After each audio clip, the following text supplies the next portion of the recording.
Entre otras muchas cosas, además, director del Centro de Psicología American Psychological Center de León. Carlos, buenos días. Hola, buenos días, Chelo. ¿Qué tal estás? Pues bien, aquí otro martes más. Muy bien, dispuesto a pegarte un viajecito en el Al-Ándalus. Qué apetecible el viaje, ¿verdad? Hombre, se agradecería.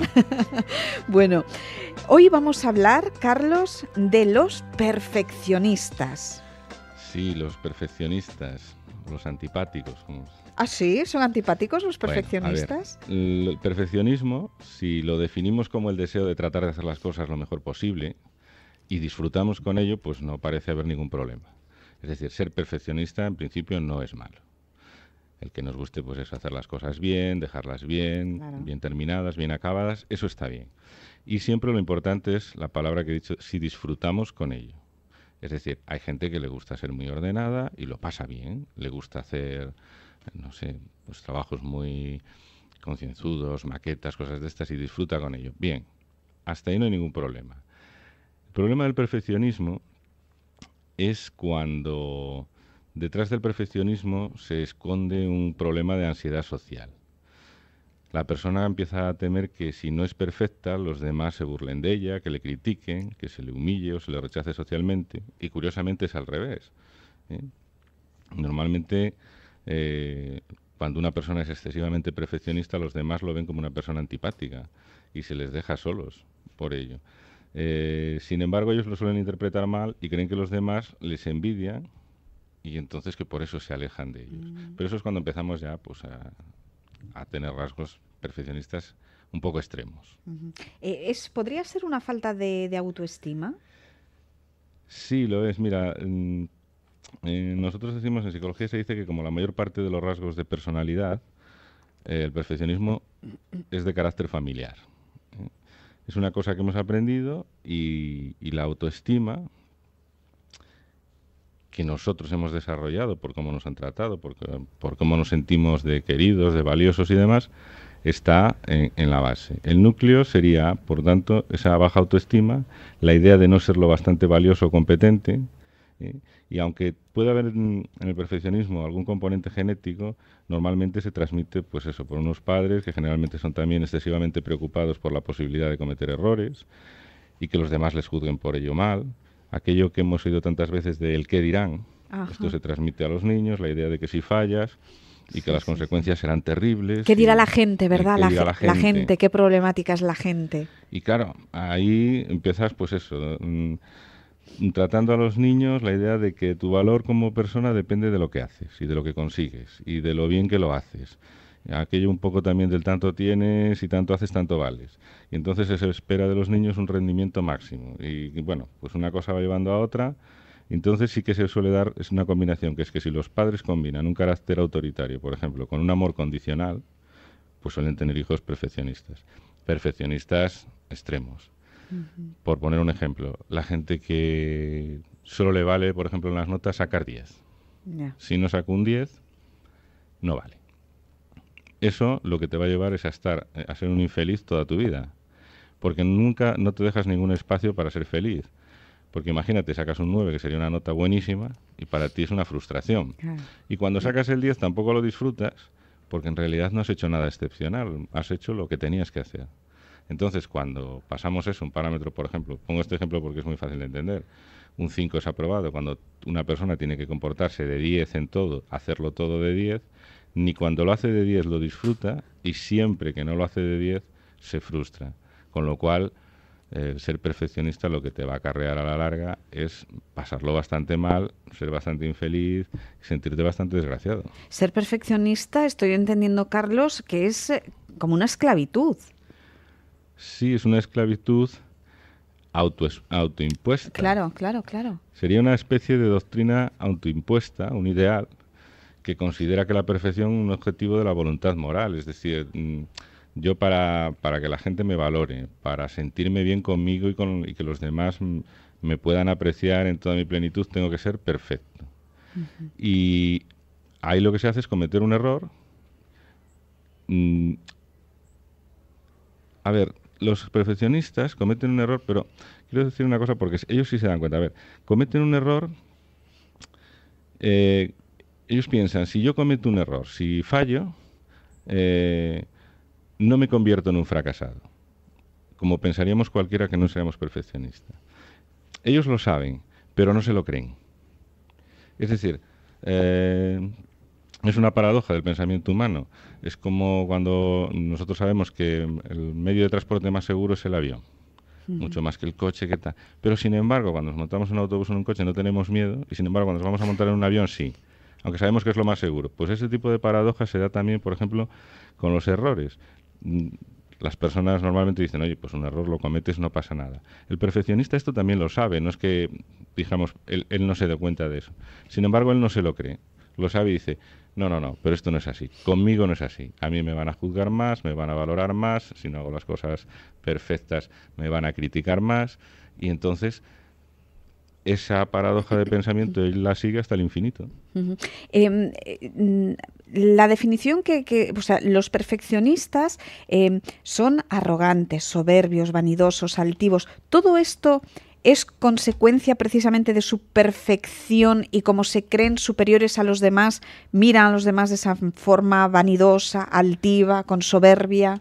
Sí, mira, en psicología se dice que el perfeccionismo es una actitud neurótica de fondo narcisista. Para que nos entiendan, el narcisismo Freud lo definía como el complemento libidinoso del egoísmo. Es decir, el afán de perfección, de hacerlo todo muy bien, genera frustración e inactividad, porque llega un momento que si no eres capaz de que las cosas te salgan perfectas, llegas a que no las haces. Entonces, por no haber salido tan bien como se esperaba, por miedo a hacerlas mal las cosas, una cosa que se llega a crear una cosa que los psicólogos llamamos procrastinación, es decir, la sensación de no puedo. Entonces vas postergando las actividades para más adelante. Claro, todo eso te va infundiendo una forma de ser, un carácter. Y ese carácter te va haciendo arrogante, lo que tú decías, soberbio, altivo. Es decir, te vas separando y te vas quedando tú solo con tu perfeccionismo y te va haciendo ese carácter. Ese carácter hace que la gente se distancie de ti. Y tú lo sueles interpretar como que la gente se distancia de ti pues porque, por ejemplo, te envidia, porque tú haces las cosas mucho mejor, tienes las cosas mucho mejor, sabes cosas que ellos no saben.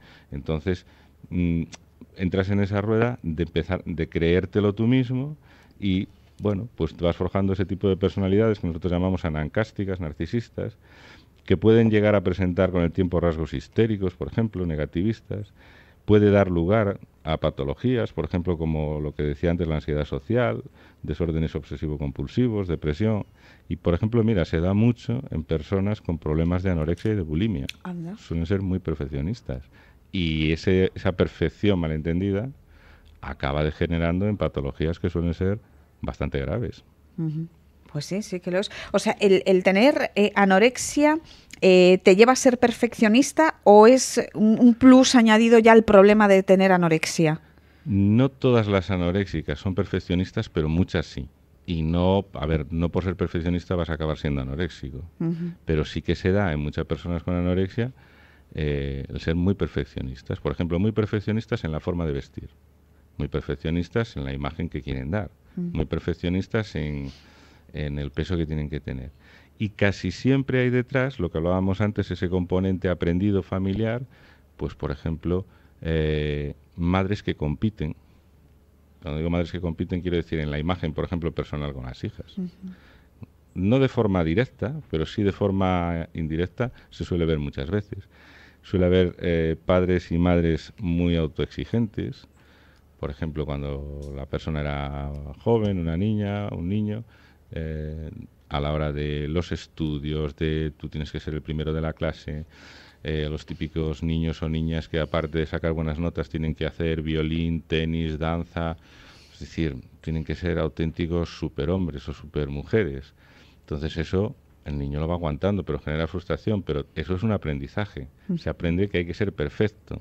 Claro, imagínate que después tu imagen personal o los kilos que tienes no eres perfecto. ¿Qué empiezas a hacer? Claro. Coges el aprendizaje y lo aplicas ahí. Por eso te digo que se da mucho en personas, por ejemplo, con anorexia y con bulimia, el que haya un fondo perfeccionista y un aprendizaje también por ese tipo de comportamientos familiares. Carlos, ¿por norma el perfeccionista es infeliz? Sí, cuando pasamos de esa línea que te decía al principio de disfrutar con lo que hacemos, el perfeccionista es infeliz. Es la persona, por ejemplo, que por poner ejemplos cotidianos, se compra ropa pero no se la pone, porque le gusta en la tienda pero luego no se la pone, entonces luego en casa no se ve con ella, va, compra más ropa, y, por ejemplo, se dan mucho los compradores compulsivos, la gente que decora el salón de su casa cada año. En realidad, lo que compró no le gustaba mucho, porque en cuanto lo ve 2 veces, es decir, necesita muchos cambios en su vida. ¿Por qué? Porque nada es perfecto. No acaba de ver, no acabo de encontrar el cuadro que va en esa pared, no acabo de encontrar la televisión de la medida para el hueco que tengo, no acabo de encontrar la persona ideal, la ropa ideal. Entonces, es un estado de ansiedad constante, que se descarga a través, por ejemplo, pues eso, de compras compulsivas o de otro tipo de rituales, pero que el ser perfeccionista siempre te acaba llevando a pasarlo mal. ¿La persona perfeccionista miente excesivamente?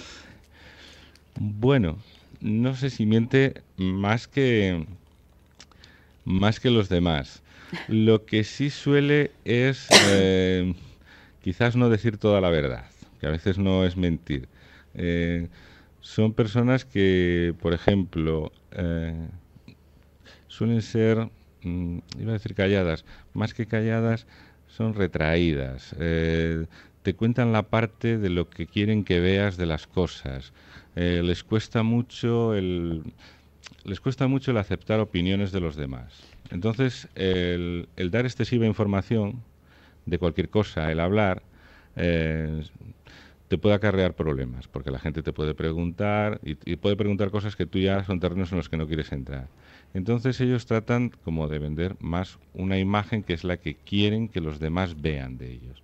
Entonces, no sé si te mienten más, pero lo que dijéramos, siempre te presentan solo una parte de la persona. Uh-huh. O sea, que no dan puntadas sin hilo y lo tienen todo como muy controlado, ¿verdad? Y sabes de ellos lo que quieren que tú sepas.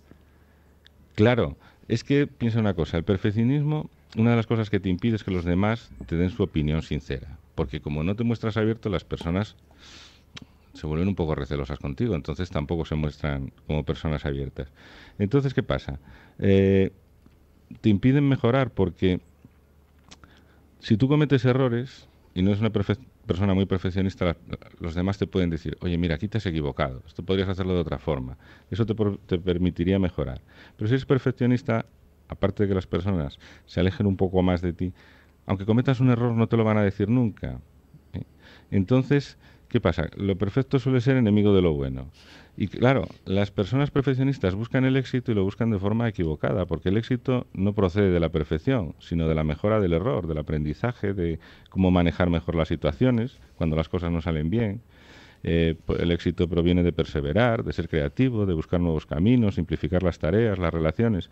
Pero claro, si tú te cierras a la comunicación porque vas poniendo ya una especie de muralla delante de ti, la gente no, te puede estar viendo cometer el mayor error y dirá, bueno, mira, como este siempre es el que más sabe y siempre es el que hace las cosas perfectas, pues hoy ha metido la pata perfectamente. Bueno, ¿y esto se trata? ¿Se trata? ¿Tiene solución? Sí, se trata. Lo que pasa es que en la clínica lo que ves ya es o sea, nadie va por ser perfeccionista a una consulta del psicólogo. Porque tendría que ser una cosa muy extrema, que la familia ya dijera, oye, aquí no hay quien te aguante, te vamos a llevar aquí a ver si te aguantan estos. Entonces, por ser perfeccionista, no. Lo que vemos el perfeccionismo es detrás, pues, de estos casos que te decía, cuando la gente nos llega, por ejemplo, con ciertos problemas como la ansiedad social, como los desórdenes obsesivo-compulsivos, en cierto tipo de depresiones o de comportamientos depresivos, en los casos que te comentaba de las bulimias, las anorexias. Cuando empiezas a evaluar a la persona, ves pues que una persona con un perfeccionismo extremo.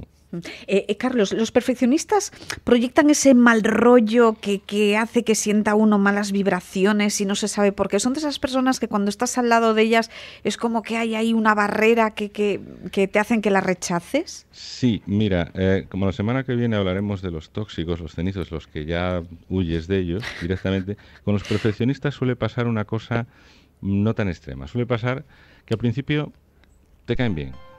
Los ves como, bueno, pues, oye, pues esta persona que un poquito obsesivos con algunas cosas o excesivamente meticulosos, pero bueno, bien.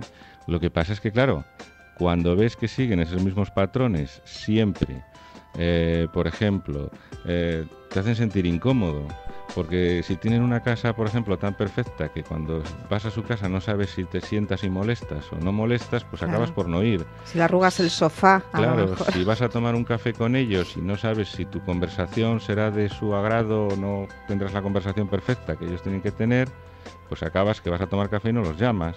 Es decir, te vas apartando. Entonces, al principio bien, pero a la medida que tal, por ejemplo, son personas que les suelen durar poco las amistades. Ujú. ¿Por qué? Porque luego sí se acaban teniendo muchos conocidos. De los que, bueno, sí, a ver si nos vemos un día para comer. Pero nunca se llaman, Nunca ¿no? se llaman. Claro, pero se lo dicen cada vez que se ven. Sí, sí, sí, sí. O sea que son personas que van renovando amistades cada 2 por 3. Claro, en busca de la perfección. Claro, y no la encuentran nunca, ¿no? Nunca Porque en aparece. general no somos perfectos, ¿verdad? No somos nadie. Bueno, pues hoy hemos descubierto una personalidad, la de los perfeccionistas, y ya nos has avanzado de lo que vamos a hablar la próxima semana, que oye, tiene su miga también, ¿eh? Los cenizos y las personas tóxicas. Bueno, lo de los cenizos se lo llamo yo así, ¿eh? Ah, vale, vale. Personas tóxicas las hay, lo que pasa es que una forma de definirlo es el cenizo. Sí, bueno, la palabra a lo mejor más técnica se entiende peor.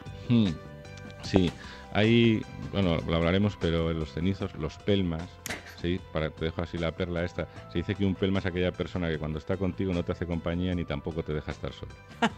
Bueno, pues hablaremos también de los pelmas, de los cenizos y de las personas tóxicas. Esto será la próxima semana. Carlos, doctor en Psicología Clínica, director del Centro de Psicología American Psychological Center de León, muchas gracias. Y el próximo martes nos encontramos aquí de nuevo. ¿De acuerdo? De acuerdo, un saludo. Hasta luego. Hasta luego.